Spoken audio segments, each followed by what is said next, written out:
Hello, everybody. Happy Wednesday. Is it Wednesday? Is it Thursday? What day is it today? Wednesday, September 3rd. How's it going? Everybody good? Give me a thumbs up. You good? Life is good? You doing your homework? Do you feel empowered from the last few months? You feel overwhelmed? Which one? Empowered, put a 1 in the chat. Overwhelmed, 2 in the chat. If a little bit of both, put a 3 in the chat. A little bit of both. That's fair. It's fair, right? I'm teaching you, I'm giving you some structure around what you can do in order to be able to take charge of your business. So as you're coming on, make sure you turn your cameras on, all right? I want to see your faces. It helps me kind of see if you're getting it, what we're talking about. Are we going to be able to break into groups, do you think, Alexi? Great. All right. So here's what we're going to do. We're going to take 2 hours, and let me just give you the structure. I'm going to try and train 68-page workbook in 40 minutes. Okay, I'm going to try. And then we're going to break into groups, smaller groups of 5-6 people for about 40 minutes where you guys can share different strategies together and learn from each other. Then we're going to take the last 40 minutes and we're going to get some of the best ideas from those groups and share with everybody else. That's the mastermind part of what we're doing. Does that make sense? So customer retention. If you don't have this workbook, we just got it sent out this morning. If you don't have it printed, I will understand.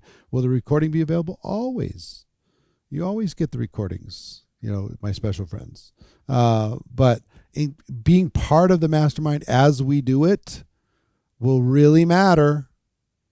Will really matter over time. The collective wisdom, you're going to get one piece of value if you just listen to me. You're going to get another piece of value if you engage with others, right? And you learn from each other. You learn when you speak, you learn when you coach. Both of those things. It deepens the learning experience when you do it. So customer retention is something that's almost completely ignored. This is an amazing workbook that our team worked to get to you. We did have feedback, can we get it a little earlier so we could print it and bind it and have it all ready to go? Yes, we are working to be able to do that.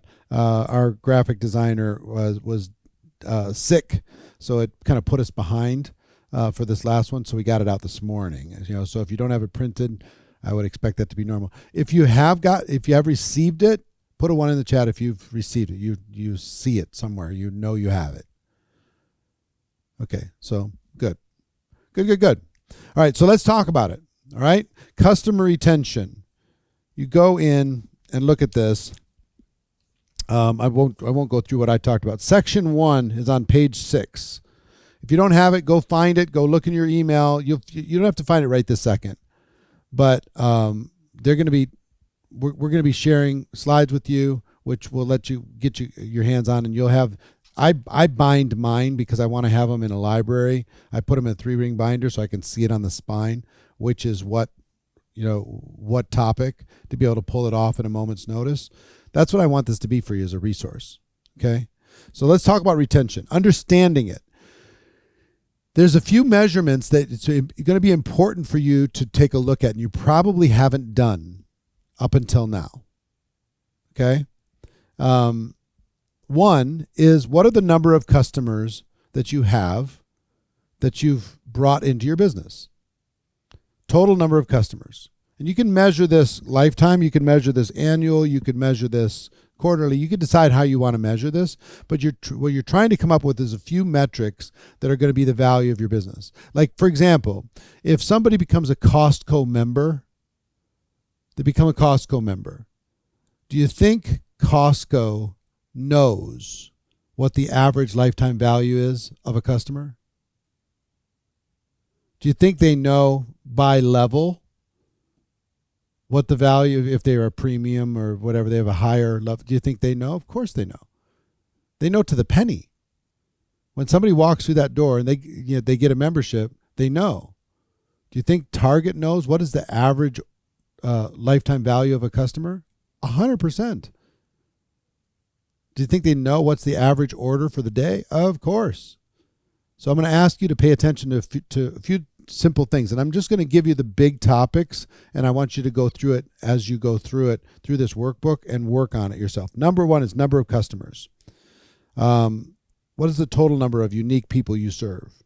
Not just a head count, it's relationships, right? Number two, what is the number of orders that you're getting from customers?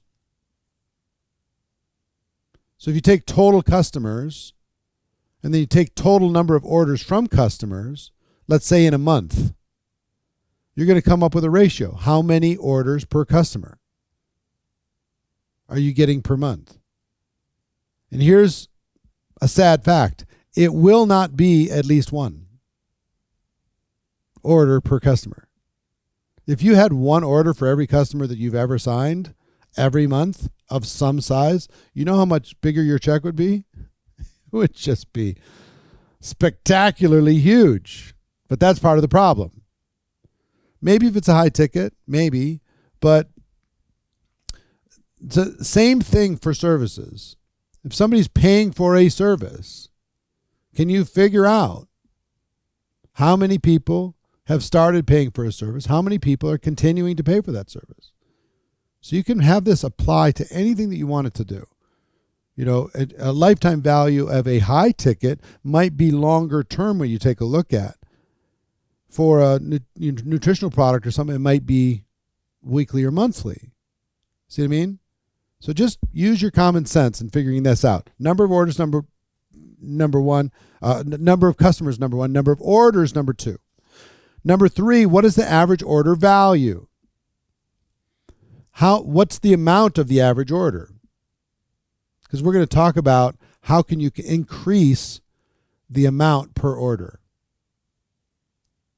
Big, very, very important to be able to do. And then number four, what is the customer lifetime value? What is the average lifetime value of a customer? When a person becomes a customer in your organization, how many dollars, and you can determine it based upon dollars or based upon commissionable volume, whichever way you want to determine it, but you're going to have a number. Okay? And here's why this is such a big deal.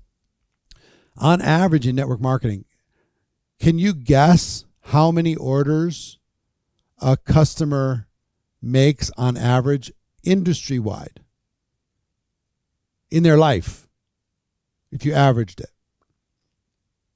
What would you think? Throw it in the chat. What do you think?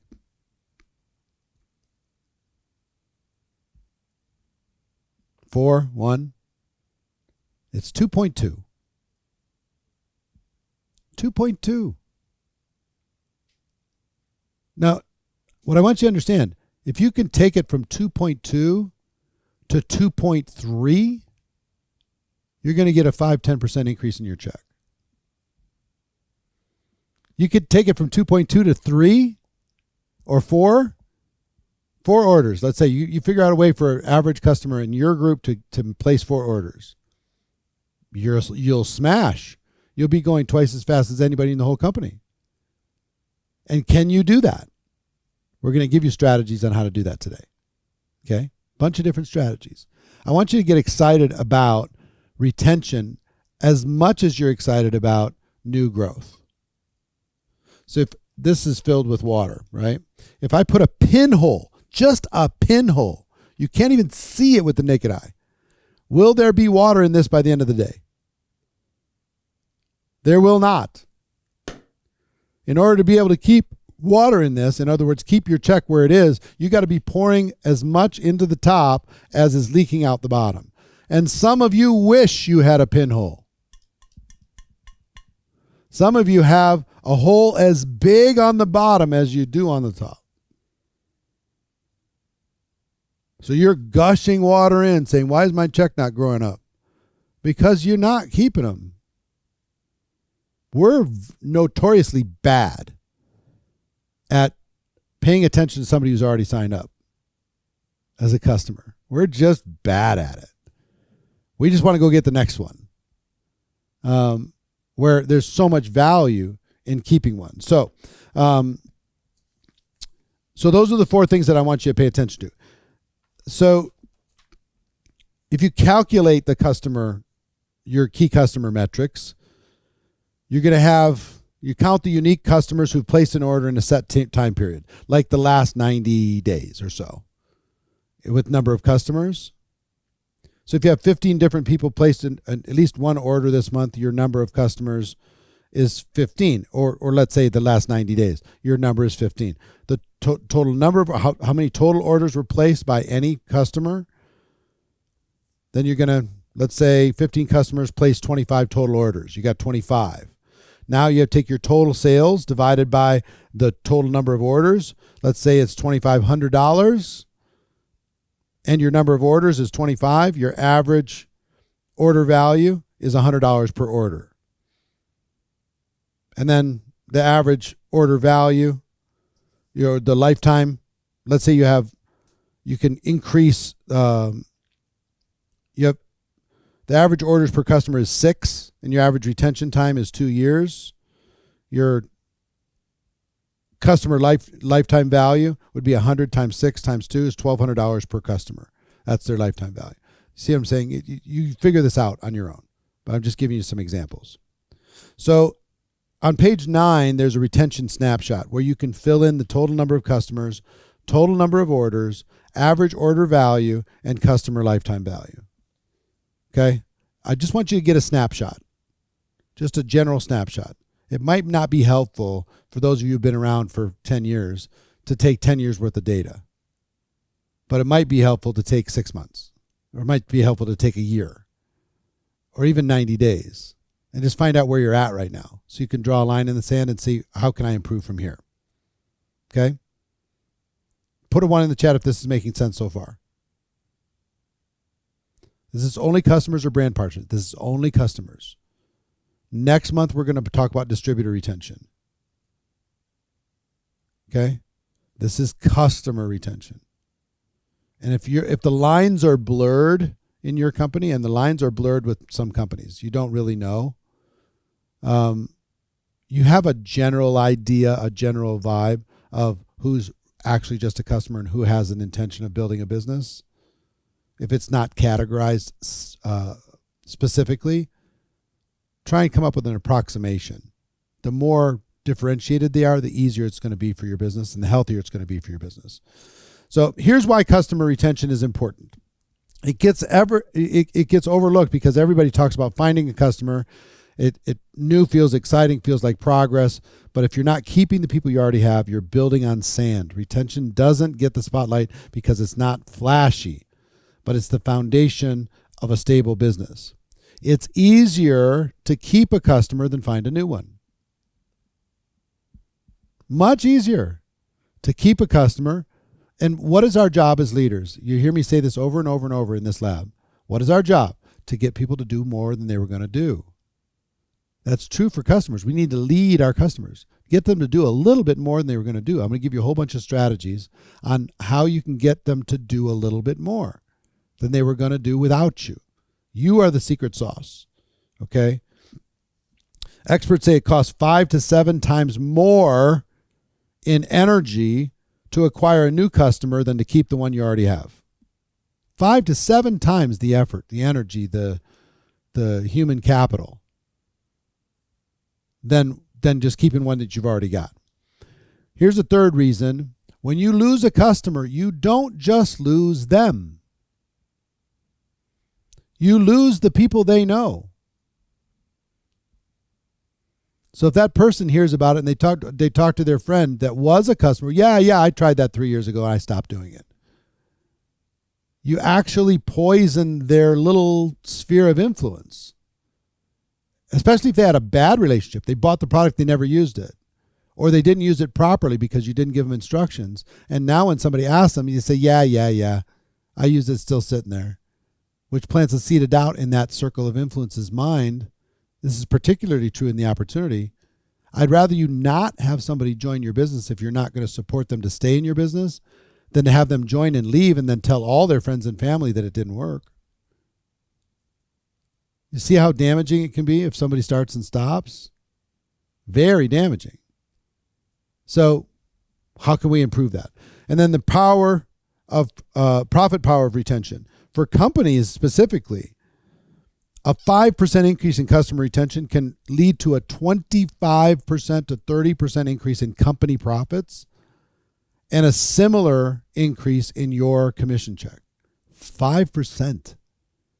To go from 2.2, add 5% to that. What is 5% of that? It's 11 cents. So it takes a 2.31. And you can increase your check by a significant amount. Instead of 2.2, it's 2.31. That's not huge. You don't have to double it in order to get great results. So let's, on page 12, I want you to just take a little bit of time and just feel like a few of these things. Let's talk about your loyal customers. And you'll see on this list, and if you don't have this printed out, just write on something. And as you're writing, I'd like you to put in the chat. I want you to ask yourself this question. Why are people staying as customers? What are all the reasons? Why are they staying? Results. They're getting results because they like you. They're staying because they like you. They trust you. But like and trust is not enough if they're not getting results long term, right? At some point, they got to be using it. They're using it. They're using the product or service, right? They're happy with the product. What else? I want you to think about every possible reason why they're still a customer. You know one of the big reasons is you signed them up on an auto ship and they forgot.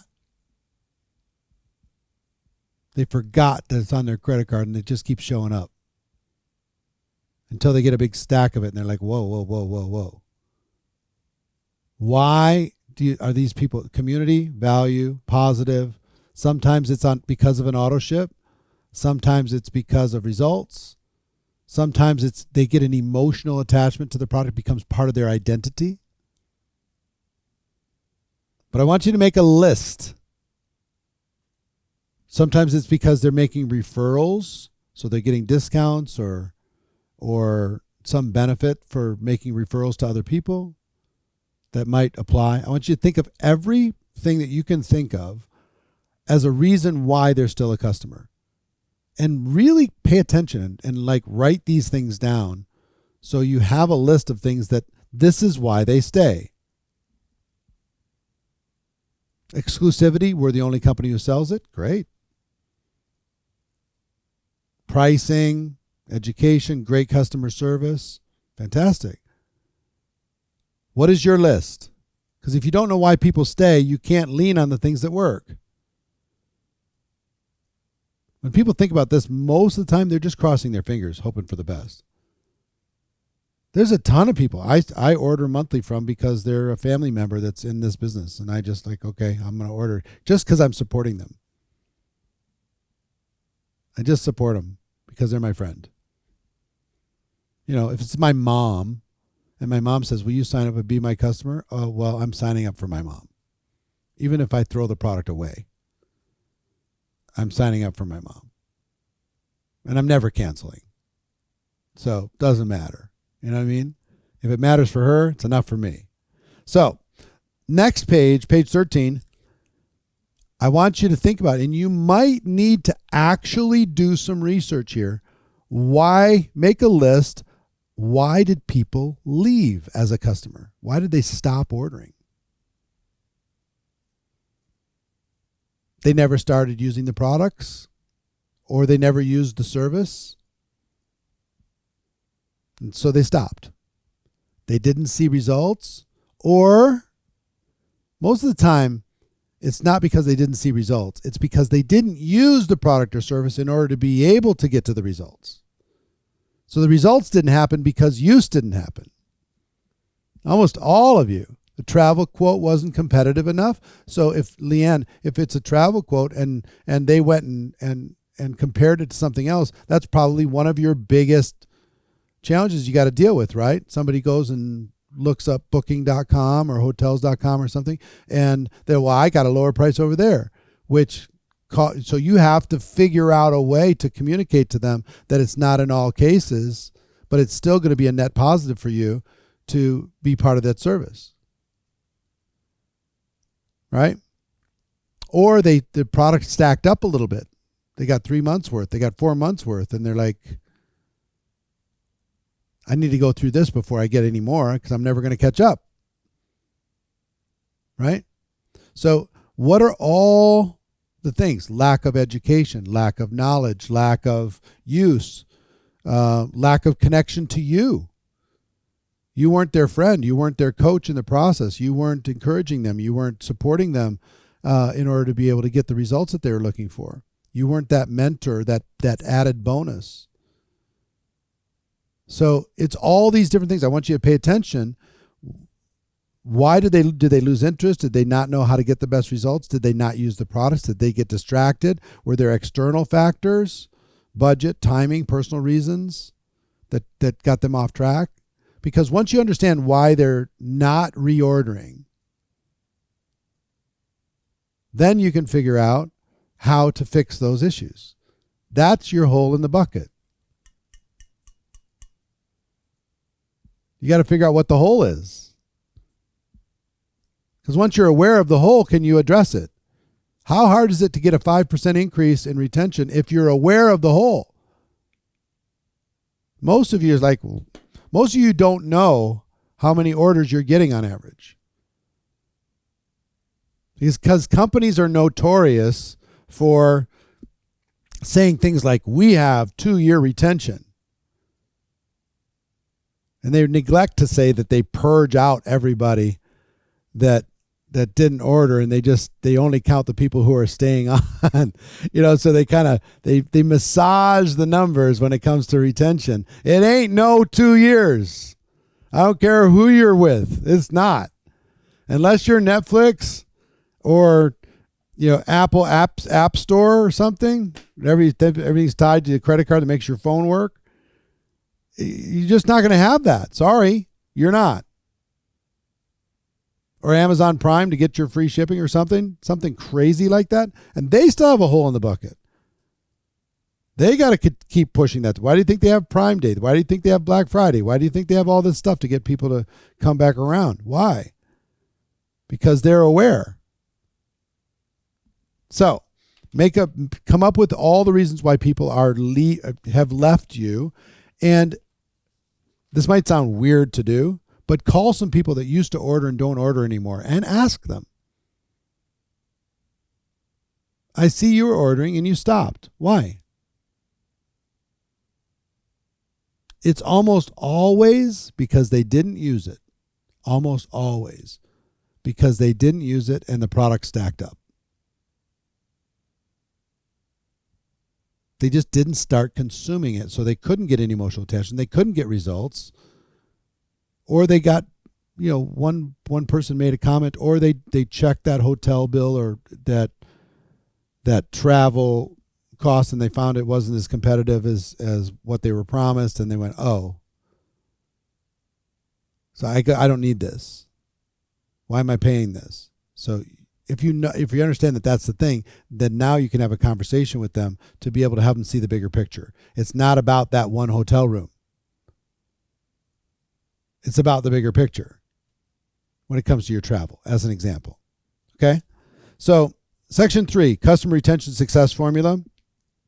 Let me give you some 5 strategies of what you want to do in order to be able to change their mind.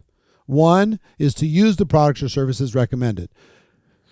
It's so important, and I'm going to give you strategies on how to do that, to get people to actually use your product or service as quickly as possible. The moment they get it, it arrives.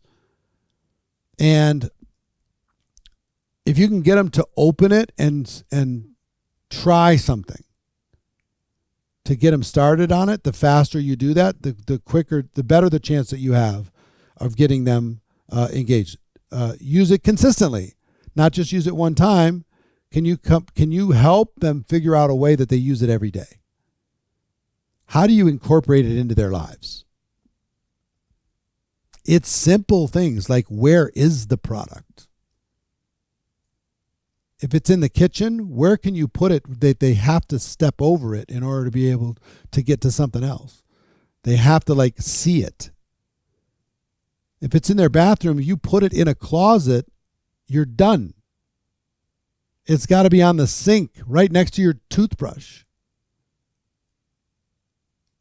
Or on your bed nightside table. If it's a morning or evening type of a thing. Placement is huge. But do you have to think about that? Yeah. Same thing's true with services. So use them consistently or when appropriate. Number 3 is education. Understand the real value of what they purchased. There are products that I order on a monthly basis that I don't feel any difference at all. But they told me it was good for me. And then they educated me as to why it was good for me. Like the water I drink out of here is a network marketing water. Okay? I can't tell the difference at all. But I drink it every day. I put it in a metal container instead of plastic because they said that's better. Okay. There's products that I take, I don't feel the difference at all. But they told me the clinical studies show that it extends life. Okay, done. I'm in. You know? But I don't feel it. But somebody had to educate me. If they didn't educate me and I didn't feel it and I was told I needed to feel it, right? And if you don't feel it, maybe it's not working, then I'm going to quit. Simple. So your job is to educate. Number 4, you need them to see you as an added value. They don't just get the product. They don't just get the service. They get you. And are you bringing added value to that customer experience? Are you helping to educate them? Are you encouraging them? Are you supporting them? Are you guiding them? Are you a reference for them? Are you an added part of the customer service experience for them? Are you there to answer questions? I mean, have you created that relationship in order to be able to help them get the results that they hope to get in the first place? 5, ultimately you're trying, in this success formula, you're trying to create a feeling of emotional connection. If they get an emotional connection, if they make an emotional connection to the product, they'll stay for forever. They'll stay in the middle of pain. Like, I'm emotionally connected to this stupid NFL team. This is my team. My team. My entire lifetime, they haven't won a Super Bowl. Not one time. My entire life. They went 4 times. They lost all 4 times. And a long time ago, they went 4 times. They haven't been back since. But guess what? I'm emotionally involved. They play this Monday night against the Bears. They're going to beat the Bears. Right? I'm going to buy the stuff. I'm going to have the swag. I'm connected. I've tried. This is so painful to be a fan of this team. I've tried to be a fan for other teams. I can't do it. Because it might be fun to follow a winner. I tried to do it. Couldn't do it. When the Raiders moved to Vegas, I'm like, I'm going to try and be a Raider fan. Impossible. Can't do it. I'm so emotionally uninvolved. Doesn't matter. I'm emotionally connected here.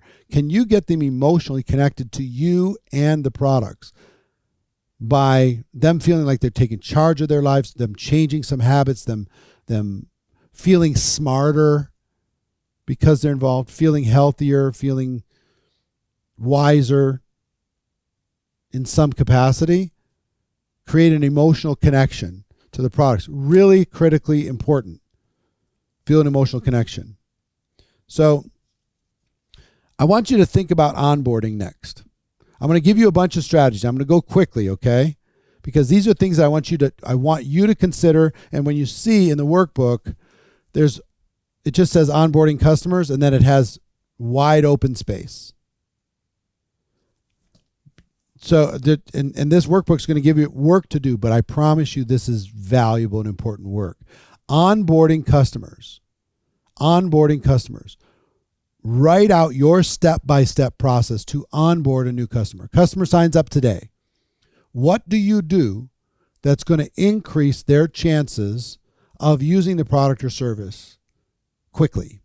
What can you do? What is your current process to get them to become educated about your product or service? Like, for example, educating people in the travel service business that not all quotes are going to be the cheapest quote.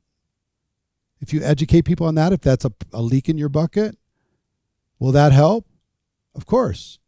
Educate people on the value of the products, even if they don't feel the benefits. Sometimes some of your products, it takes 10 days or 30 days for you to feel it. Some takes like 90 days for you to feel it. You know, we live in a world of peptides and all this stuff. And then some of the peptides that I take trying to live forever, they say you're not going to feel it for 60 days. I'm like, okay. But they told me. Because I'm like, where's my results? Oh, they told me 60 days. Yeah, okay. I keep taking it. Right? So what is your onboarding process? Are welcoming them, involving them, giving them some assignments, getting them to unbox, getting them to put the product in places where they will see it every day, setting a goal around your product or service that they could try to achieve that goal using your product or service. Right? Simple things, challenges, any types of things that will work. Write down what you have currently. Okay? Michael said, try being a Cowboys fan like you. You got 3 Super Bowls. You know why you got 3 Super Bowls, Michael? Because we gave you the worst trade in the history of the NFL for that stupid Herschel Walker, and we gave you all those draft picks, and you used it for 3 Super Bowls. So I'm salty on you, Cowboys fans. I don't care it's taken 30 years that you haven't won a Super Bowl. I hope it takes another 30 years because we made the stupidest trade in the history of all trades in the NFL. Can you tell I'm emotionally involved? I'm emotionally involved, right? I want your people to be emotionally involved in the products. Where are they putting it? It might be as simple as put it on your nightside table. Put it next to your toothbrush. Put it in your kitchen in front of the thing that you grab out of the refrigerator the most. Put it by your toaster. Put it somewhere where you see it every day. Because that'll do what? It's going to increase their chances of taking it, increase their chances of getting results, right? Little things. Write it out, okay? Of what you're doing now. For most of you, this is going to be a very sad page. And it's okay. I don't want you to beat yourself up. Your onboarding process is good luck. That's your onboarding process. Good luck. You know, the product should show up at some point. Good luck. Let me know if you have any questions. That's your process. And if that's your process, can we improve it? Yeah. Won't take long. Won't take long. All right. Page 16. Every customer is different. When you find people with the exact products or services that meet their needs, they feel seen and cared for, and they're more likely to come back. How can you better personalize your recommendations to a customer? Maybe they're joining for one reason. You know, we'll talk more about this, but they're joining for one reason, but they have other needs. Right? Let's say they joined to lose weight. Somebody's looking to lose weight. Do they have other needs? Yes. They probably need more protein. They probably need to sleep better. They probably need better hydration. They probably need better gut health. They probably need a myriad of things. I'd like you to, on this page, page 16, list 3 ways you can better personalize your recommendations. What questions can you ask? What I would encourage you to end up having, right? how would I recommend keeping a life insurance policy in front of active clients all the time? What I would just remind them of how smart they are.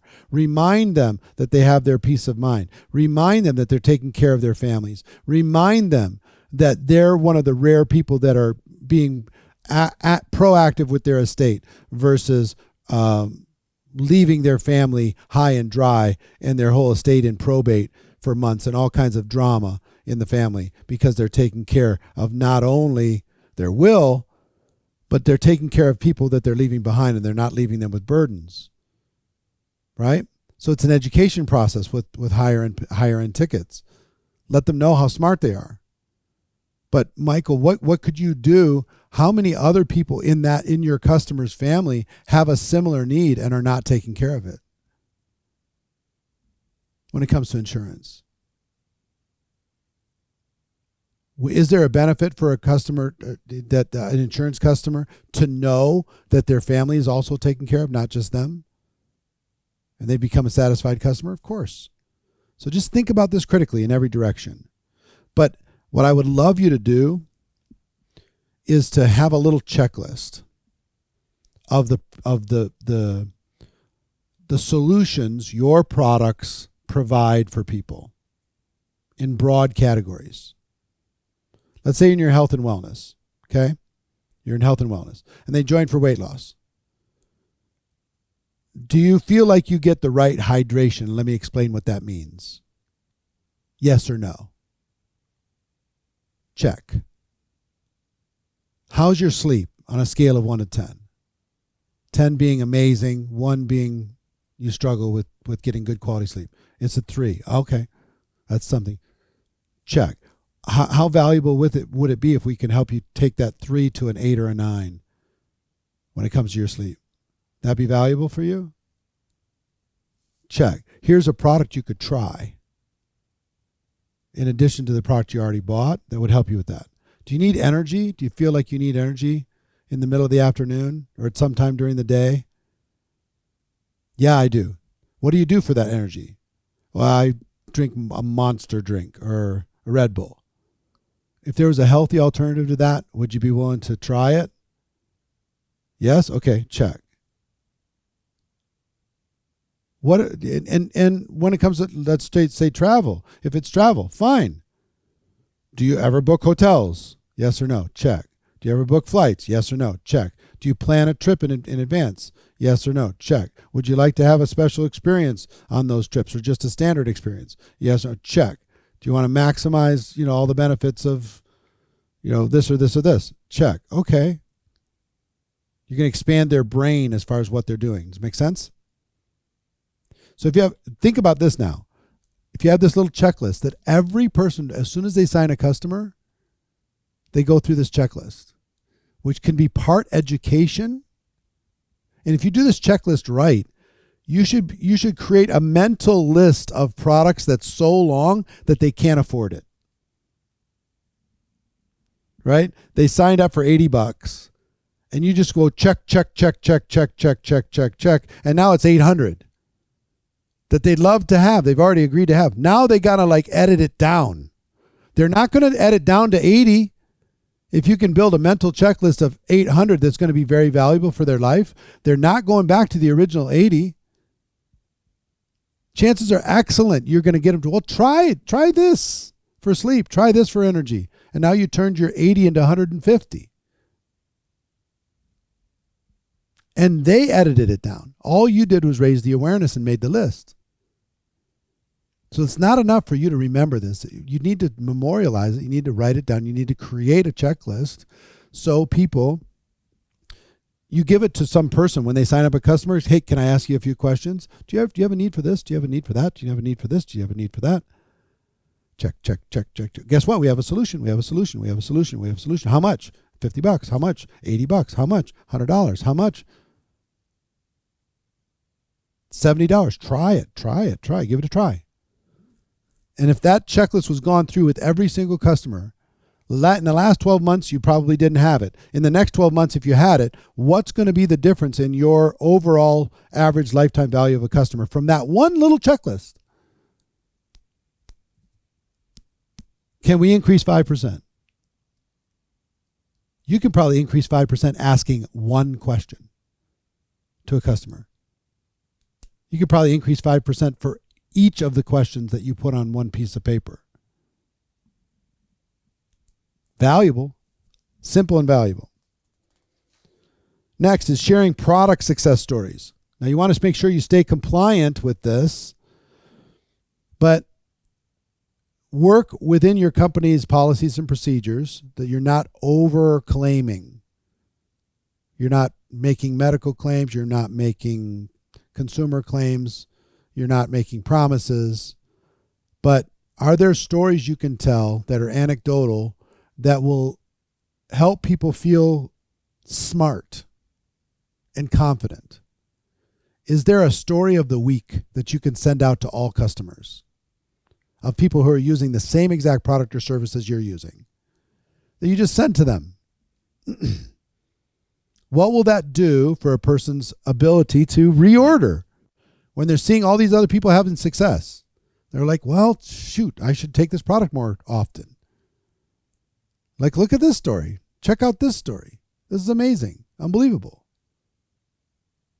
Okay, so think about how you can share product success stories and learn to collect them. Collect them, number one. Make them compliant, number two. And all you have to do is take that story, dump it into ChatGPT, and say, please make this FTC compliant. That's all you have to do, and it'll do it. You don't have to even ask your company. Make this FTC compliant so I'm not having some sort of irresponsible product claim. And ChatGPT will do it for you. And then once you have one, a good one, make sure everybody in your team has that same story so they and give them an assignment to share it with every customer that they have. If it's a picture of the person and the story, ask the people when you get the stories, can I share this story with other people to inspire them? And you don't have to give them the full name. You could be Mike L or Mary J or something. You know what I mean? Some initial of a customer that's a real person, but you're not giving out all of their private information. Up to you. Next, make the product experience fun and memorable. Fun, light, memorable, interesting, exciting, an adventure, a challenge. Lighten it up. Right? Don't make it like a chore, like an assignment. Like, I'll give you an example. Like, little things matter to me a lot. Little tiny things. Like, I personally struggle with creatine in powder form.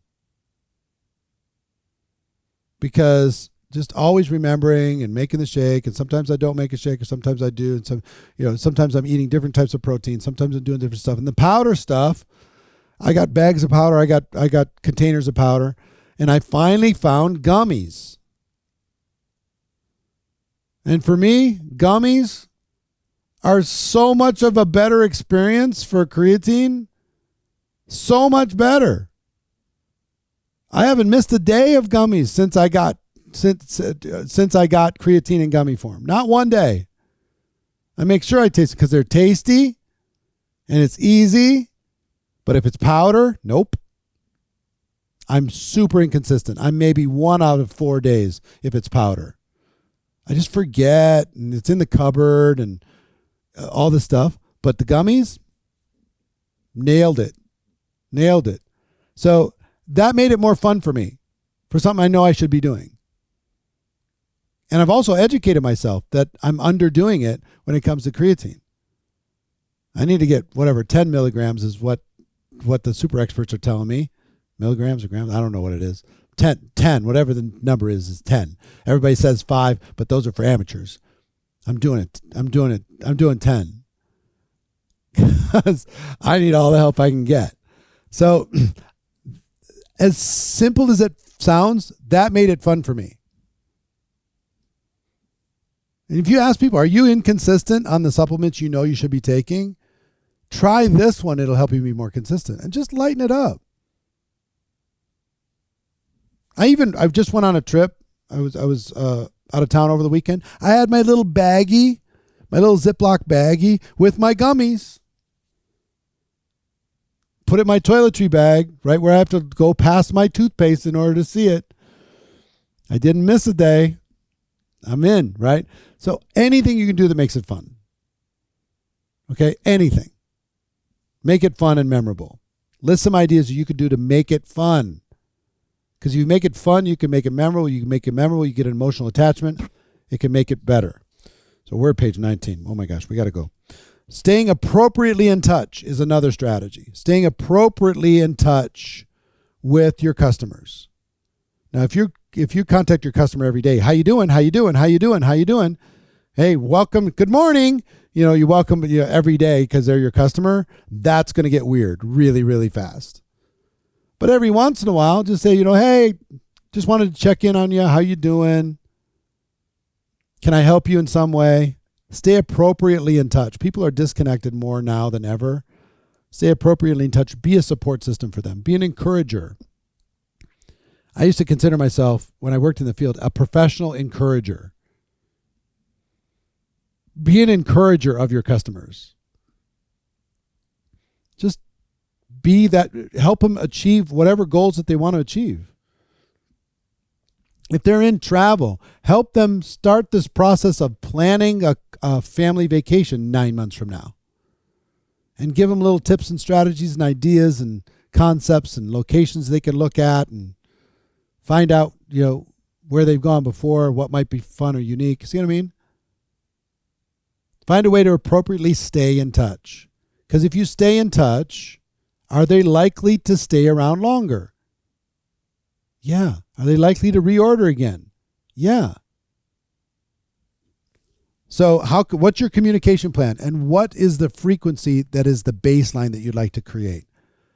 I would encourage you at least once a month, touch base.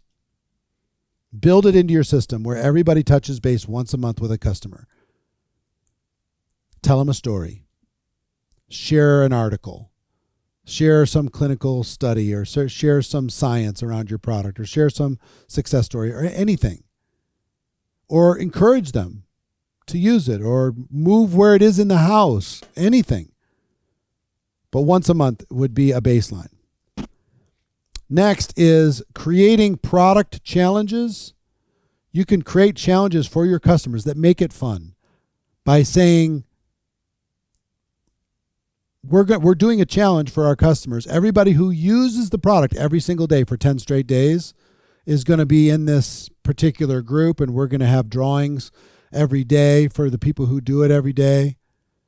And you can give away little tiny Starbucks cards or something. It doesn't have to be much, but make it fun, right? So on product use, can you create a challenge? On results, if your product creates results,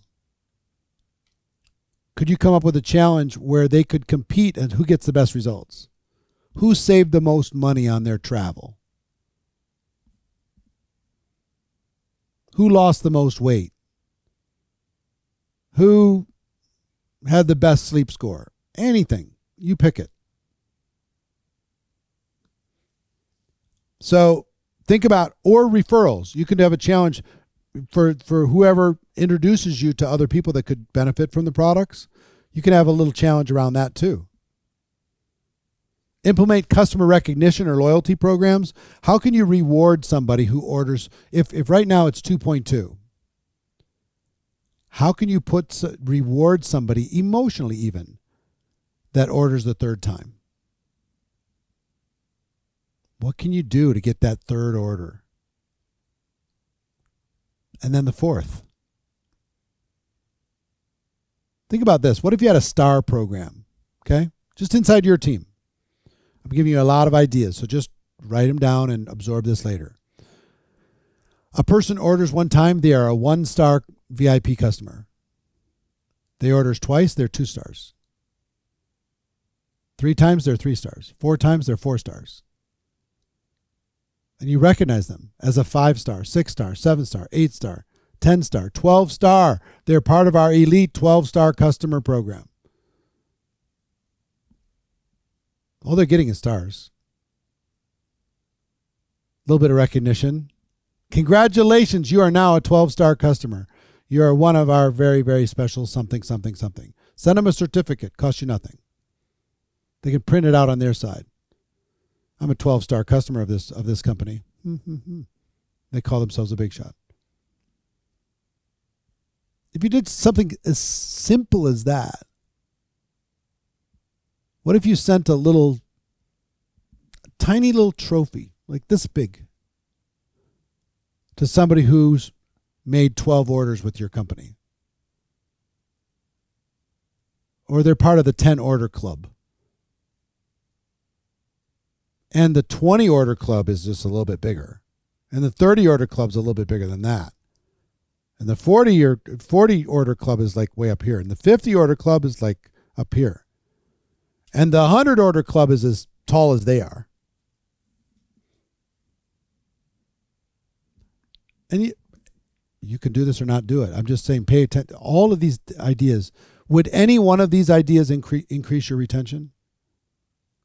Any one of them. All of them could double your retention. Every one of them. I'm giving you as many as I possibly can. So think about customer recognition or loyalty programs. Some of you who have, physical locations, people coming in on a regular basis, how would you reward them every time they come in? Is there a wall of fame for your regulars that you can put them up on the wall? Create social media customer groups just for customers. Could you create a social media customer group for all your customers where they're all sharing their results and ideas and recipes and strategies and tactics and results, all of that stuff? People have had wild success with that. Highlight a featured product of the week or a product of the month. How many of you have a product that is amazing, but it's not your core product? It kind of gets left over on the sideline. Put a 2 in the chat if you have a product that you really like, but is not a popular, widespread product in your company. Okay. All of you should have something. Maybe it's an add-on. Maybe it's a higher level of something if it's in financial services, or it's a higher membership package or something if you're in a membership type of a thing. But you have something. You could create a product of the week or a product of the month where you just focus on that. And you go to all of your customers and say, and you give everybody in your team one simple script that says, did you know that we also have this? And this month, we're doing something special. And whatever that special thing is. Would you like to give it a try? Do you know what the most successful marketing program in the history of sales has been? Would you like fries with that? More success, so wildly successful, they had a 40% increase in overall corporate revenue from adding that sentence. Globally, would you like fries with that? 40%. It's ridiculous. Can you come up with, and this is an idea, to be able to say, would you like fries with that? You got that. You got this. You got the burger. Would you like fries with that? Oh, yeah. Do you want regular or supersized? How much for extra for supersized? Only this amount. Okay, supersized. Send it to me. Would you like to get it one time? Would you like to sign up for an auto ship and get it at a discount? Is this something that would benefit your life? Can I send you a video that explains it? It's 3 minutes long. See what I mean? What is your would you like fries with that? And how many times a year could you do that with your existing customers? Could you do it once a month? some of you have, how many of you have flavors of something? Put a 3 in the chat if you have flavors.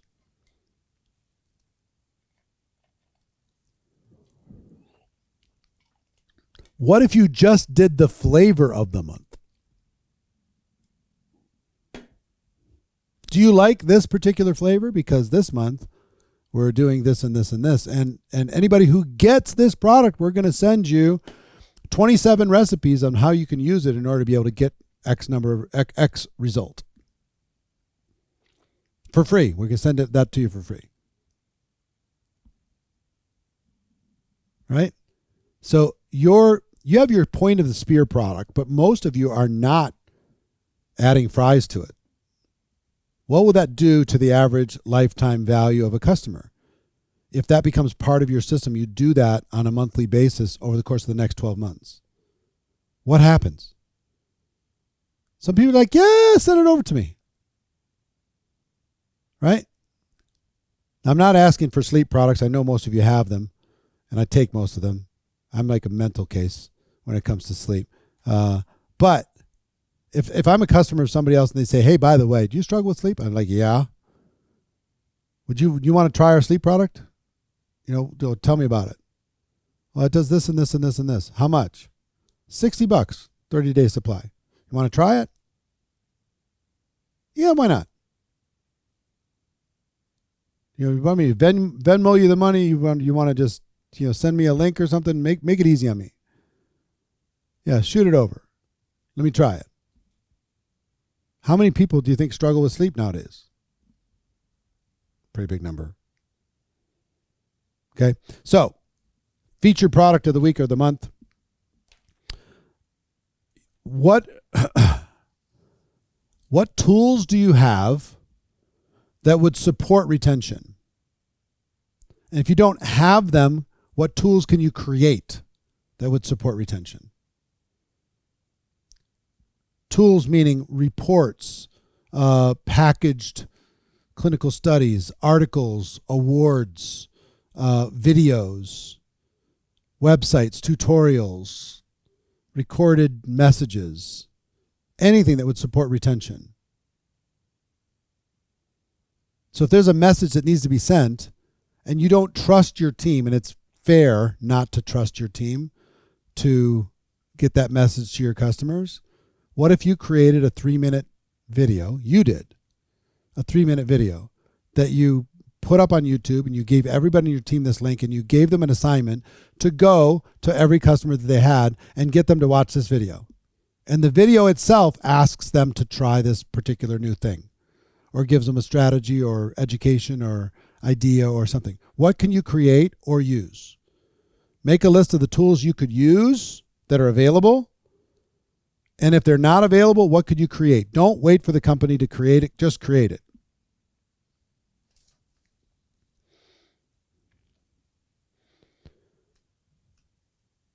Cross-selling. This is, I kind of covered cross-selling already.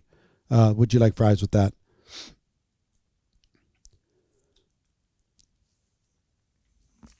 There's a service I like to use called SurveyMonkey. SurveyMonkey.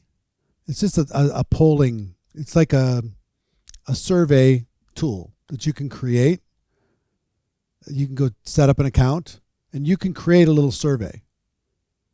Can you create a customer survey or feedback thing and send it to them and say, hey, this is, I got a 3-question survey. It'll take you 1 minute. As a customer, would you do me a favor? If I sent you a link, would you just click on the link and answer these 3 questions real fast?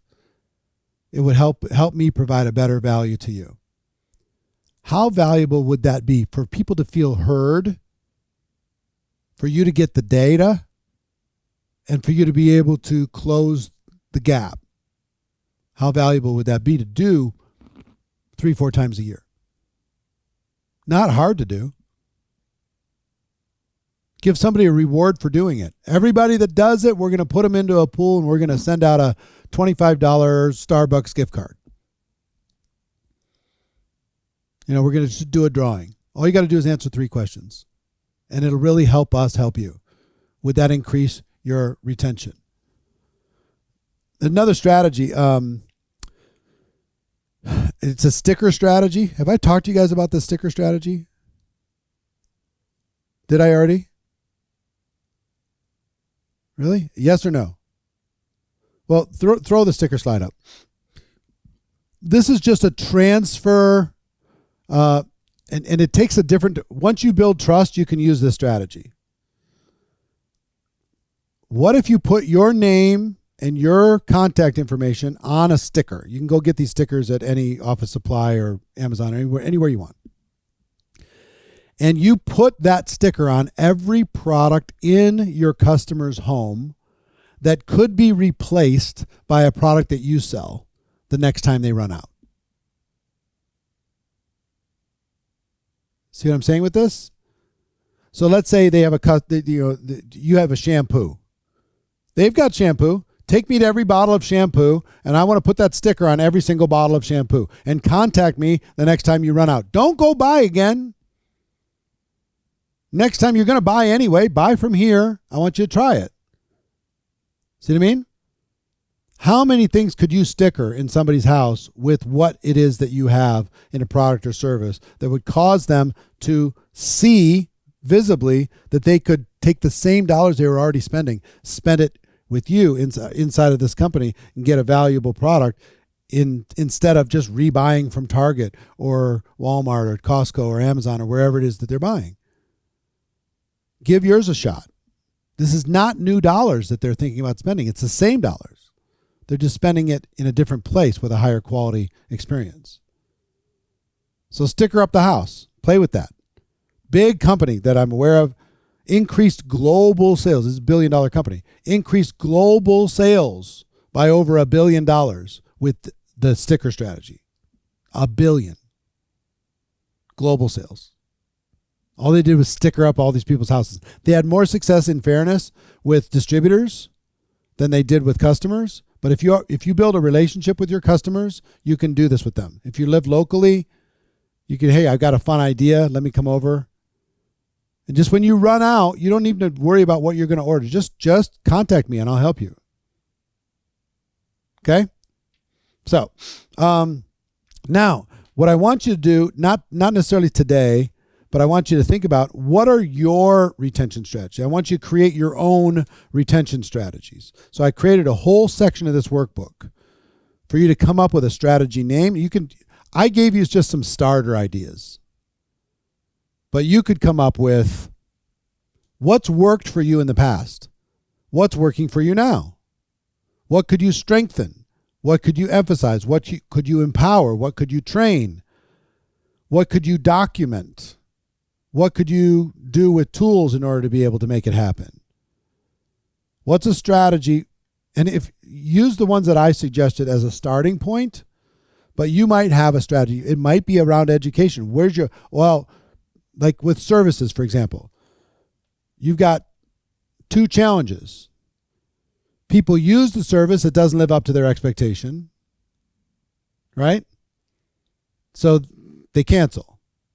Or they don't use the service. They say, oh, I'm not using this thing. So they cancel. So if those two things are in place in a service-based business, which is still a great business, don't get me wrong, you have to acknowledge both of those things and come up with a strategy to be able to educate people on both.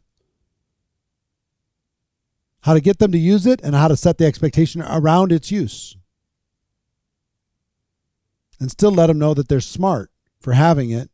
Even if it's not perfect, it doesn't win every time, it's going to win more than it loses. High ticket, make your adjustments. Right? Services, make your adjustments. So nothing's off limits. So I created a whole bunch of pages for you that you can fill in different strategies. And this is something I want you to just think about. And your history is probably your best teacher. What's worked in the past? Ask your upline, what's worked in the past to be able to increase customer orders, increase the order per customer, increase the average lifetime value of that customer. What's worked? And don't feel terrible if they don't have good answers for you, because very few people have good answers for this. As a profession, we are terrible at customer retention. We just assume that our job is done when we involve them as a customer. We just assume it's over. We have to continue to surprise and delight and stay in contact with these people to support them in achieving their goals. Okay? So let's talk about, what do you do once you pick a strategy? Whether it's one that I suggested, just a collection, or one that you've had that maybe is working in pockets of your organization but is not widespread and you want to systemize it. What I would encourage you to do is don't take a strategy and roll it out to your entire team as a part of your sacred DMO, because most of the time what you come up with is not going to work perfectly. It's going to sound really good. It's going to look really good on paper until you go do it, and then you find out what the unintended consequences are. You need the feedback from your customers to see what works. This will work. Maybe it works for distributors, but not for customers. This will work. No, we're reaching out to our customers too much and they're getting annoyed. Okay, or this will work, but we lose volume over here because we added volume over there, and we distracted people from our core mission. We're getting less rank advancement because we made this happen. You would never know. So here's a way to do it that is less risky. Choose one strategy. Pick a strategy. Set a time frame. What's a start, middle, and an end? 7 days, 14 days, 30 days. Something that makes sense. Track your results during that period of time. Figure out, once you know your numbers, you're going to say, okay, here's our 30-day numbers typically. Here's let's say, for example, our average order volume is $105 over a course of a month. Okay? Now we're going to implement this strategy, and we're going to, at the end of the month, we're going to say, what was our average order for the month that we did it? If it's $105, probably not worth the distraction. If it's $125, you go, any unintended consequences? Look around. Anything that's happening that is creating a result that we didn't want? Any negativity? Are we losing focus? Did less people show up for our events because of it? What? We got to look at all of it. So track your results, then review your results. What are the results that we ended up having? And then take all of that feedback and review, improve, and repeat it. Improve it for the next time. Now do another trial. 7 days, 14 days, 30 days with your modified thing. And do that until you feel like this can be repeatable. And listen, some of these strategies are not going to be something you do every day. Some of these strategies will be something you do once every 90 days. Some of these strategies you just do once a year. Maybe there's a strategy you do during the holidays that's different, but every year during the holidays you get good results with this particular strategy. Okay. Maybe it's a gift-giving strategy. Are you enjoying the product? Do you think other people would benefit from it? This is a good gift, and it's one less thing for you to buy for Christmas. Get this product as a gift and give it to somebody if you care about them. I'll make it easy for you. I'll get it shipped to your house. All you got to do is wrap it. Right? So not everything will be baked into your system on a daily, weekly, monthly basis. Some will be once a month. You'll have a frame of reference. Some will be, this is what we do every day. This is how we onboard somebody, for example. That's going to be a daily thing. So part of reviewing the results and going through the plan, do, review process is determining what should be the frequency of this particular process. What's the appropriate frequency? how often should somebody connect with a customer? As an example. Okay? Next is to systemize. Once you've gone through the plan to review process, and there's a testing worksheet in your workbook, a total worksheet, the campaign, challenge, other, the length, the start date, the end date, your goal for the test, what are you watching for, how are you going to track it, reviewing results, 3 things that worked well, 3 things to improve next time. Is it worth repeating, yes or no? If no, why not? If yes, changes to make before the next round of testing. Start date of next test, end date, right? So just a little worksheet in order for you to test and like scientifically modify so you're not guessing. Because you know it's really cool? If you take the average customer order from $105 to $180, and you can go to your entire organization and say, guess what? We did this one thing, and we increased the average order from 105 to 180.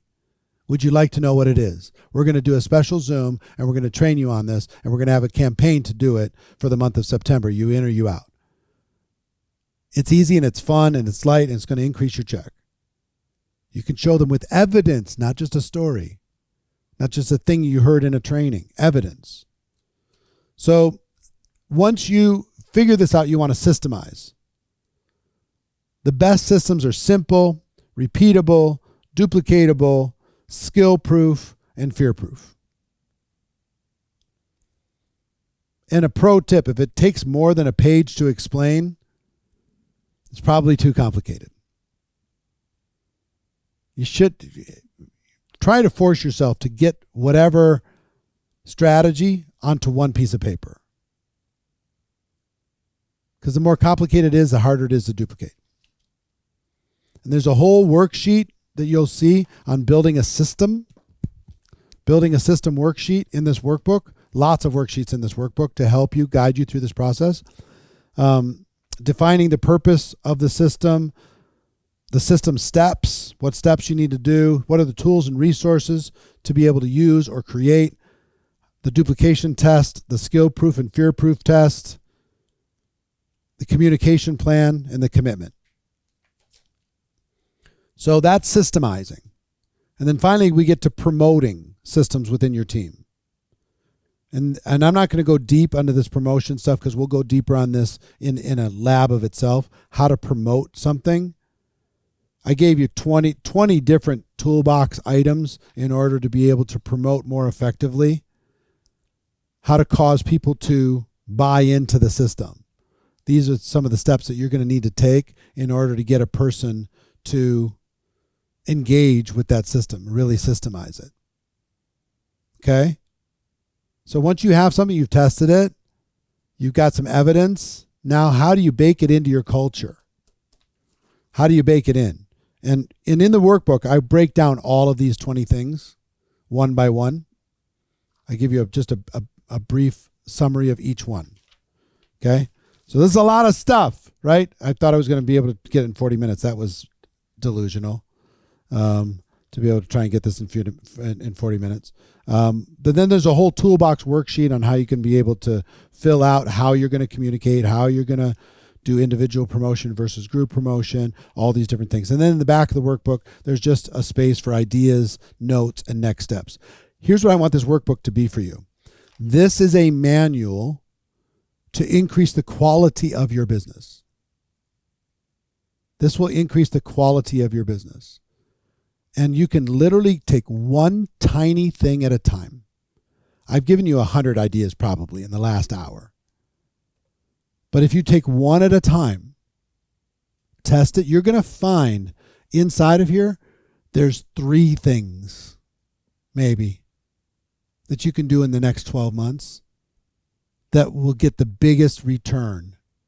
And instead of the shotgun approach, try to find what are the 3 things that will get the biggest benefit for the team, and what's one thing that you can start with.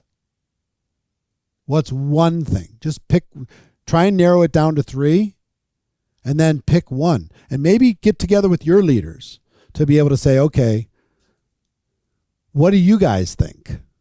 should be the one thing. I've picked 3, and let me explain them to you. What's one that we can all do together? Okay, so here's what I'm going to do. I'm going to split you into groups right now for the next 15 minutes. And I want you to quickly, you're going to be in groups of 5. I want you to quickly share one idea that you've either done in the past or that's worked in the past in your company for customer retention. If you have one. And if you don't have one, what's the one idea that you're most excited about that you heard about in the last 75 minutes? Okay? So I'm going to give you 15 minutes to do that, which means each person has about 2 minutes or so, plus a little discussion. Okay? So play like a pro for the next 15 minutes. Really pour into the other people. If you can't do it, you're at school or whatever. I understand your son's school. If you can do it, do it. If you have to listen in and you can't participate because you're at work or something, fine. Maybe you can type into the chat or something inside of your breakout what yours is, and we'll do this. Whoever has the shortest hair in your group, they're the team captain.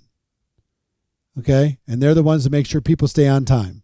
Don't do monologues. You're sharing ideas. So there should be at least 5 good ideas, and if you can't speak, then type. 5, you've got 15 minutes from right now. 5 good ideas we want to come up with. And then at the end, have everybody vote which one of the 5 is their favorite. Because that's what I'm going to have the team captain share when we go into the last half an hour, okay? All right? So this is the group share, the group time, collective wisdom, okay? If you don't feel well, type, Susan. Type if you can't talk. And if you don't want to be on camera, but you can talk, then have your camera turned off. But look, we all need each other, either as a coach or as somebody with a good idea. Susan, I promise you, you've got a good idea that your group's going to need to hear one way or the other, even if you have to type it. Okay? So the fact that you're here, even though you had minor surgery today, you don't feel well, says a lot about you, Susan. Proud of you for being here. All right, so 15 minutes from right now, we'll come back, and then we're going to have shares and Q&A. Okay, so ready, set, go. All right, welcome back. So, and I know we're still adding. Team captains, put your little hand raise button up. Team captains. Who's the captain of your group? Put a little hand raise button. We'll start with Sandra. I want you to share what's the one, give us one thing that that came out of this that your team kind of thought was the most valuable thing. Hello, can you hear me? Yep. Awesome, perfect. So the thing that my team came up with is what we call a sip and learn. And so what we do is we invite customer to a space where they can try the products, and then we educate them on the products. What happens with that, we have seen an increase in customer retention by 80% doing that, because not only do they instantly see the results, right, but they know down the road is they need to continue using the results. So educating the customer, them also trying different products. It also has increased the customer order volume of what customers are ordering. And to the point that customers become very loyal to our brand just because they understand, oh, this is the best of the best of, because of how we educated them at the in-person. We have done it online as well, but in-person has been not the same. It's more sticky, how you always say. Yeah, for sure. How are you inviting them specifically? So we invite them through text messages, but also in person. So we have the customers information. Every 2 weeks, we invite them to a space. Is it every 2 weeks? It's every 2 weeks, correct. Every 2 weeks? How long does it last? 45 minutes to an hour. So 45 minutes to an hour, light, fun, simple. Are you doing this in your clubs, or are you doing this? Correct. We do that in our healthy cafes. Yeah. So these guys have some physical locations that they do it in. It could work in a house. It could work in a meeting room somewhere. It could work in a party room at an apartment. It could work, at a big table at a cafe somewhere. Somebody get a table in the corner or something to be able to have those shares. But thank you for that. The sip and learn. Again, the more you can test it, standardize it, systemize it, and then promote it. Right? If it's working for you, how many people are doing it? How frequently are they doing it? Show them the evidence. Here's what was happening before. Here's what happened after. And you'll get better results. Thank you so much. You're very welcome. All right. Who's next? Leanne? Hi, Leanne. Hello. How are you? Yeah, so hi. So in our group, there was 3 of us initially, and then a 4th one joined about halfway through. And most of us were service-based in terms of our product. So there's a couple of things that we discussed. One of the things that you talked about, which was about the customer rating, idea about level of booking or level of the amount of money that they've spent, that sort of thing. We quite like that, but we need to think a bit more about it.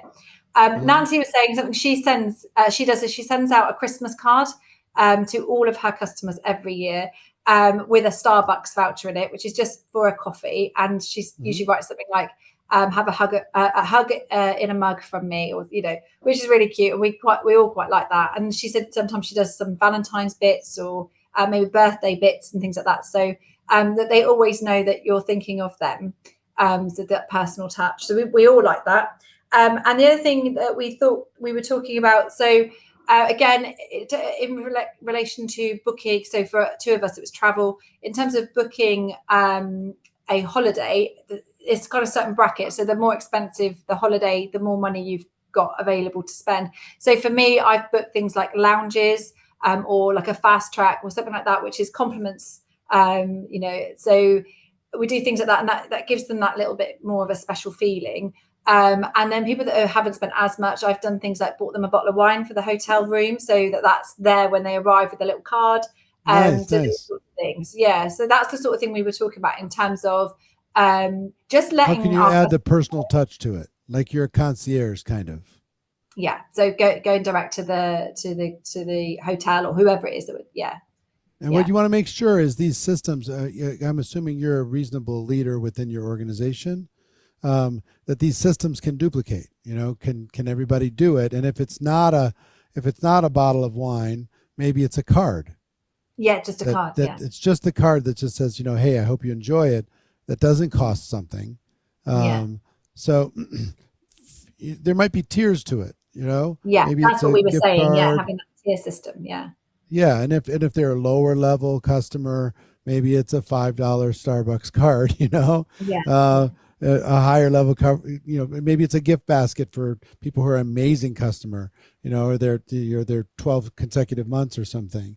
And the other thing is, give people ideas. Here's an idea. It doesn't have to be your big, humongous family trip once a year or whatever. It could just be a simple thing. So give people ideas sometimes works as well. So again, follow the little format here. Spend some time thinking about how you apply this to service-based organizations. All of it applies. It's just you just have to kind of shifting it around a little bit, isn't it? Yeah. You gotta like, okay, how does this work in our world? How can we apply this the seed of the idea and apply it here in order to be able to get better results? All right, Leanne, well done. Thank you. Who's next?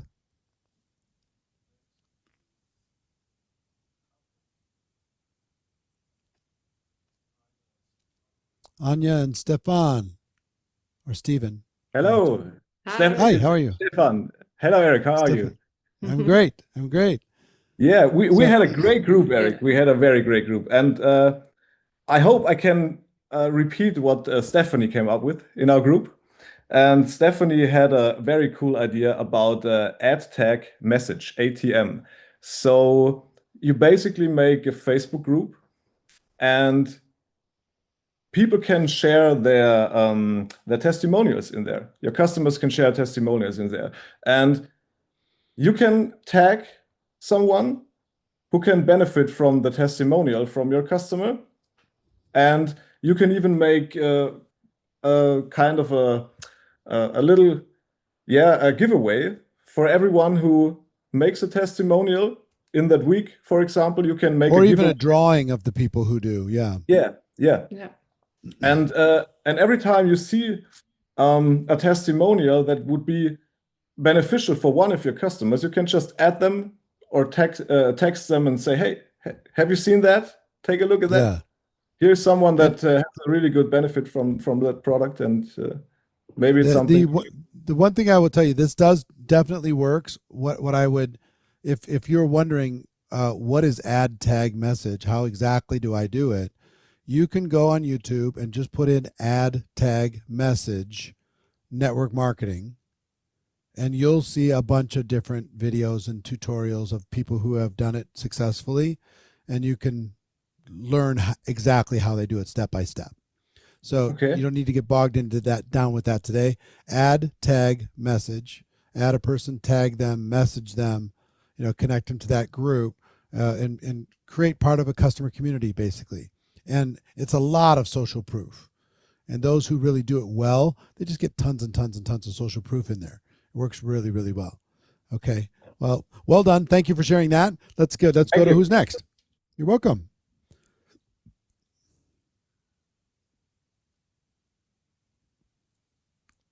Hey, Nick. Hey there, Mr. Eric. Well, first of all, I just want to say thank you so much. This is my first time doing something like this, and not only just I finished your book today, but I'm just so grateful to be hearing from the master himself. So thank you. Our group was thank you. Our group was awesome. We had Shelly, Natalie, Sandy, Chanel, and Ross, and I think two things that really stood out was creating challenges for our people, 21 to 30 or 60-day challenges, and following up with recognition and incentives. And those just kind of really stood out, and people appreciate that a lot, and they know that they're being watched and cared for. So that makes them feel really well, and that keeps the retention going. What I will tell you is for customers, 60 days is really long for customers to stay focused in. A challenge could be just to use the product for 7 straight days. And then, or let's say it's, what's your product line, Nick? Neolife. So give me an example of a product benefit. Weight loss. Okay. So let's say weight loss. Let's say we want to do a 10-day weight loss challenge, and you can have people take a picture of themselves with or without a shirt on. It depends on how comfortable they are with it as a before, maybe with a newspaper that shows the date, so they're not cheating, and then use the products every day as instructed for 10 consecutive days, and then hold up a picture after. There's whole companies that do transformation challenges, success challenges, results challenges, those types of things. And then, you can recognize the people, because if somebody joins one of those challenges and there's going to be winners of who gets the best result, it's going to cause them to do different things. Not just take your product, but drink more water. Not just do that, but have increased their steps. Not just do that, or it could be a hydration challenge. Drink a gallon of water a day, or a half a gallon of water, or whatever it happens to be. Any of those types of things. And sometimes it can even be a challenge that has nothing to do with your product. It has to do with steps. So it's a sideline thing. Let's say you want to lose weight, right? And you're taking this product every day, but your steps are sitting down because you're working from home down at 4,000 steps a day. And it might be a 10,000 step challenge for 10 consecutive days. See what I mean? So it doesn't even, it might not even be connected exactly to your product, but it's a little, adjacent to the product, or hydration, or no sugar, or, it might be a protein. Make sure you get enough protein, or a certain amount of protein, into your diet every day for 7 consecutive days. It can be any one of those things, but if you make it kind of light and fun and easy and rewarding and some prestigious and fun community, supporting each other, all of that stuff will matter. All right. So thanks, Nick. It's great to talk to you. We'll talk more, I'm sure, as we move forward in the future. Let's go to whoever's next. Shorter can be better when it comes to challenges. I know some of my friends do a 21-day transformation challenge. That's a good length for them, but you can do a challenge with a service, of course. But think about how you would do that. How would be the challenge that everybody figures out a way to use your service in some way in the next 30 days? Some way, even if it's planning. So, Nicole, hi. Yes. Hello, how are you? I'm great. That's good. Thank you so much. These sessions are like amazing. Good. So I had a great group of gals, and we all kind of talked a little bit of like even the before, how that kind of looks so that we can keep the retention going. So it could be from doing 3-way calls to all of a sudden having weekly Zooms where we talk about different products. So we do invite the whole, all of our customers to that. So then that way, once they're done using maybe one product, then at least they get to know about all the other products and the benefits behind it. While you're saying this, let me give you a tip. Yeah. If you were my customer, and there's sometimes people are driven more from service to others than they are for benefit for themselves. Make sense? So if I went to you, Nicole, and you were my customer, I could say, we're doing this call where customers are sharing their stories of how they're getting results with our product. I know you're getting results. Would you share yours? Yeah, testimonies. And being very assumptive, because you might not be using the product very much. But if I say that, between now and next Thursday, you're probably going to use it way more. And you're going to come up with a story, because this is a little chance for you to come in front of everybody and talk about your results. So the compliance of using your product is going to go up dramatically. If I ask you, would you do me a favor and come on and share for 2 minutes what the product's done for you? Then you're going to hang up and go, oh shit, I've got to go get this product to do something for me in the next 7 days so I can share that story. See what I mean? Absolutely. So, that's it. Yeah. Good idea. Yeah. So anything else on that as far as the shares? It's a Zoom share thing? It's a Zoom share, but we do actually have like a special guest every time. So it's not always the same people talking, and they do share their testimony. So yeah, absolutely. But I like the idea of contacting all the customers and having Ask them ahead of time. their time to shine. Yeah. Would you be willing to do that? Absolutely. And if not, then just watch. I think you'll get value from it. If you're willing to do it, fantastic. We'll plan on it. So you can bang through a bunch of them that way. So thanks, Nicole. I appreciate it. Thank you. One other thing I would tell you, in addition to add tag message and doing weekly Zooms, things like that, is think about, and maybe something to add to the workbook, Sandy, is think about creating social events for your customers, where it's like a customer club locally, where everybody gets together and goes bowling. Everybody gets together, goes to a particular restaurant or lounge. Everybody gets together and networks together about what they're doing in their life and their business. It's just to get together. There's a picnic, at a park, anything that you can provide extra community around your customer and their common goals. Think through that. All right. Who's next? Force? Yes, sir. How you doing, buddy? Thank you, Eric. Thank you, Eric, for being so great. So I think a lot of what I was going to cover has already been said, but one of the things our company does is we do a Retention Wednesday. Our product's a little boring. It's in the financial services arena, and so it's not boring. You just have to be a stronger leader. It's not. Okay. I promise you. So some of the most dynamic people I've ever met in my life, like Art Williams was one of them. He is the furthest thing away from boring, and he sold financial services, and he was just an absolute monster beast. He was just amazing, that guy. So just a little mental reframe. Yes, sir. It's not.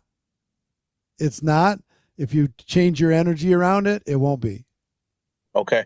And I So- love what you said about having the customer events. I'm actually gonna start doing that because most of my customers are business owners, and I think Yeah. that extra networking would be Yes. a lot of value. So thanks, Eric. I appreciate you.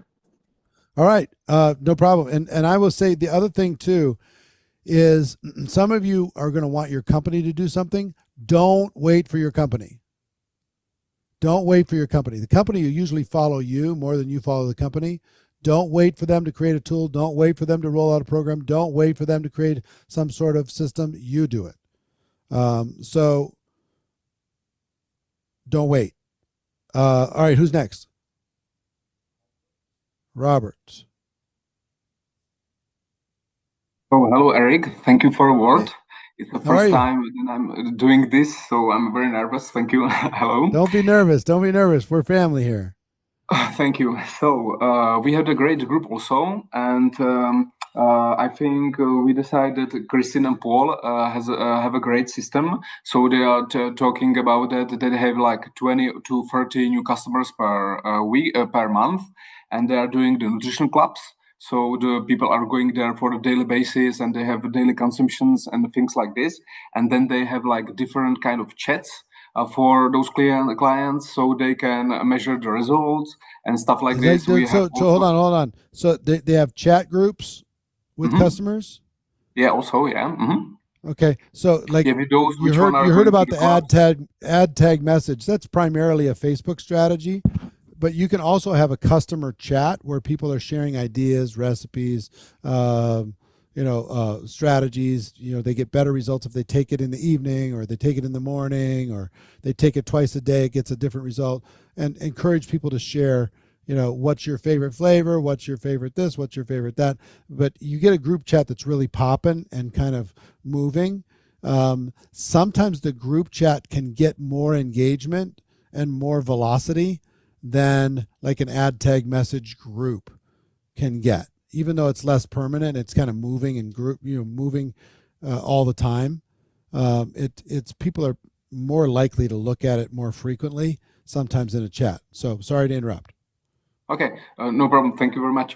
So we have them also. We have them on different platforms. So I have them also in Messenger or WhatsApp and Telegram also. So we share on a daily basis the results and stuff like this.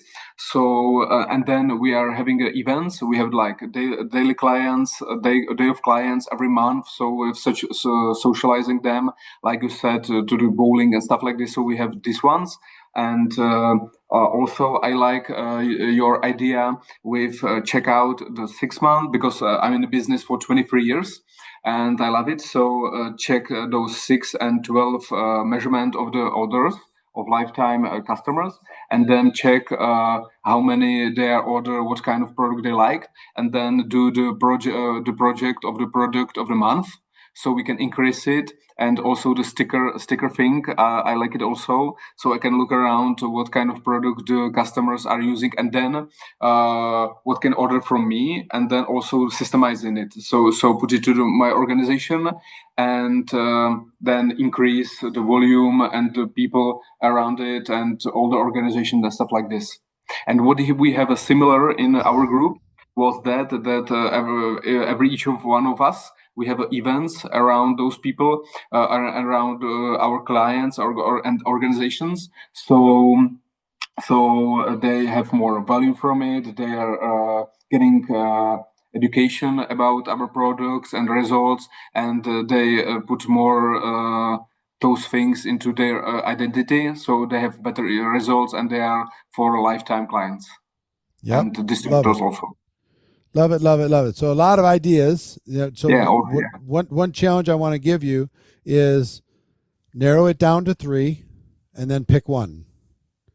Because if you try and do too much at the same time, you're going to like freak out your team. So nail one and then pick the next one. Nail that, pick the next one.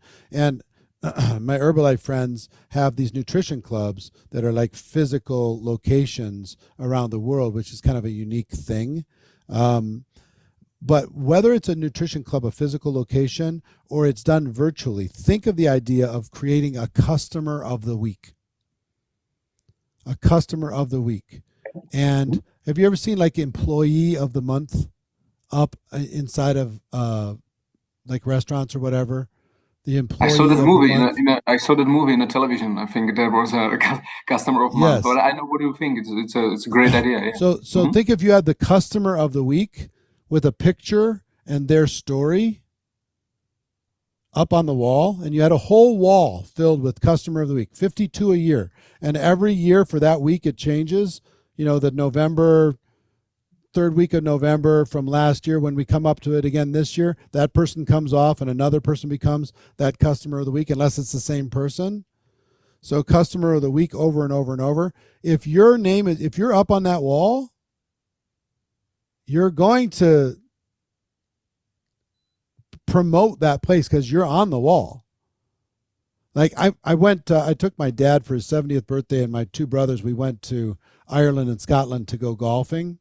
And we went to this place right next to St. Andrew's golf course that they took a picture of us and put it up on their wall. So there's been two members of our family that have gone back there since then. That was like 14 years ago. They've gone back there since then, and our picture's still up there, and we're emotionally connected to that place because our picture's still up on the wall. You know, so think about customer of the week. I would, and you can do that socially on social media. You could take a person's picture and their story and post on social media and tag that person. This is the customer of the week, even if you don't have a physical location. We have See what them, I mean? and put there everywhere because we have like the hybrid system. It's a good idea or no? Do one thing? Yes, put it everywhere. Well, but again, you're going to test. Yeah. You're going to use this. You're going to go through a test process. You're going to find out what are the positive, what are the negative consequences that you didn't see coming. What are the different things that are that you can use to tighten it up and do it the next time. And maybe week is too much, you know, maybe month is not enough, or you pick what it is. You know, maybe there's a wall of fame in your location that shows the best results. But then there's the one that's just for repeat customers. Who's the customer of the week?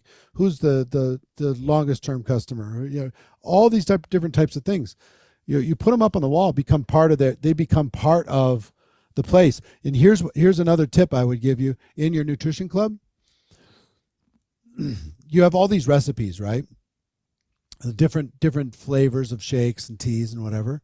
For that week, let that customer pick their favorite and change the name of that product for that week to their name. Mhm. This is the Robert Black protein shake. Or Back, sorry. This is the Robert Back tea. Or you know what I'm saying? So you come up with, and that's theirs for that week. And they go tell their friends, go get my shake, go get my tea. And now you're going to, you know, their name's on the menu. Not forever, but it is while they're featured. It's like my grandson went to first day of preschool yesterday, and he was a line leader, and he was so excited. He was just going to be the one standing in line, you know, with the other 4-year-olds in preschool. And he was so proud that he was the line leader. If somebody's got their name on the menu, do you think they're going to go on social media and say, guess what? You can come order the My Name product. Simple little thing. Big results. All right. So congratulations. Thanks for the feedback. I really appreciate it. Proud of you. We're just getting started. All right. So Great bring idea. back. Thank you very much. You're very welcome. Bring back the grid. We're at the top of the hour. But here's what I hope you have. You have a list of ideas that came from your groups. You have a list of ideas that came from me. This is a work in progress. This is a working document. This is a working workbook that you're going to be able to be testing ideas, finding out what works. And over the course of this lab, we'll be sharing, like 90 days from now, if we come back to this, what did you test? And what were the results? And what are your numbers now? What's the evidence? We can learn from the combined experience of all of us doing this on a regular basis. So my intention was to make every single one of these sessions and the connected materials worth the cost of the entire lab. So I will ask you again, a scale of 1 to 10, was this today, will this make you more money than what you paid for this lab? Yes or no? Just ask you that. Yes or no? Is it going to make you more money if you go do what you need to do? You got your piece to do. Won't do it on your own. But one of these ideas can make you an extra 5,000, right?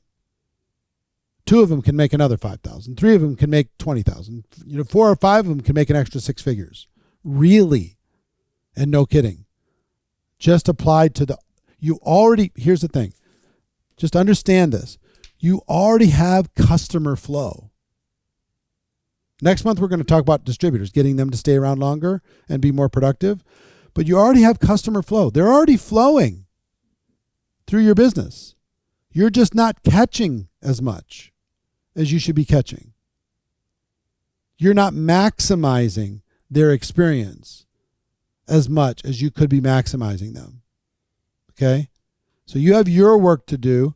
There's ideas here. Fill it in. I want this to be any moment. I want you to be able to, 3 months from now, pull this off the shelf and do a Zoom with your team and say, let me show you. Here's how we created it. Here's the evidence. Here's the results that you can expect, because here's what other people are going to be expecting. It's still going to be up to you. No guarantees. But here is the process that we have refined, and go do it. And how long could I have taken on this workbook? 8 hours? I could have easily gone 8 hours, one tactic at a time, and driven deep. Easy. A one-day mastermind on this only. But this is one of the completely underutilized assets, underutilized thought processes and resources. And this is what's going to give you a competitive advantage to everybody else. Okay? So you got your work to do. Go out and do it. And every time you find yourself overwhelmed, just breathe. Just breathe. Pick one thing. Do the one thing. You don't need to overthink it. It might take you 90 days to get your one thing implemented. Just progress is perfection. There's all various levels of success and size of team and everything else. Some of you just need to have one for your customers because you don't have much of a team to speak of right now. No problem. Start there. Refine it there. And then when your team gets bigger and bigger, how can you get those to engage in more of this? Okay. Next month, we're going to be talking about distributor retention. We're going to go deep on that subject, and it's very, very important. Everything, how to get people to stay around longer until they make a big decision. Okay. How to get more productivity out of your team. Okay. So team retention is going to be the next game, or the next strategy. If you have any questions, put it in the chat online. If you need anything from us, or reach out to our team. I'll let you know next month. Big stuff coming. By the time we have our GoPro event, huge stuff coming. This book was 12 years ago. There will be a new book at the GoPro event, December 5th, a preview copy of a new book that is going to be 10 times this book. And everybody who attends that event is going to be able to get this book for free. Every single person, the preview. The actual launch of it is going to be in March. So friends and family are going to get a copy for free in December. We'll let you know exactly how that works in the coming weeks. Okay. Before we have our next session, I'll let you know how that works. So check your email, check the chat. We'll get you the information. You guys are inside you're in the inner circle. So other thing I'll just tell you as we leave, I know I'm 4 minutes over, is the cheat code is get people on your team into this group. Think about the difference if you had 3 people in this group with you today versus you going out and trying to convince them why this is good. If they were able to experience it with you, you could just grow faster. So it's a cheat code. If you can convince them to become part of this, for distributor retention next month, do it. Reach out to the team, get them connected into this group, and let us together kind of raise the levels and the systems and the skill sets of your entire group. Okay? So mad love to all of you. Go out there and make it a spectacular week. Make it a spectacular month. Smash it. Front load this month. Get as much as you can get done in the first 10 days. You'll get big results by the end of the month. I'll talk to you soon.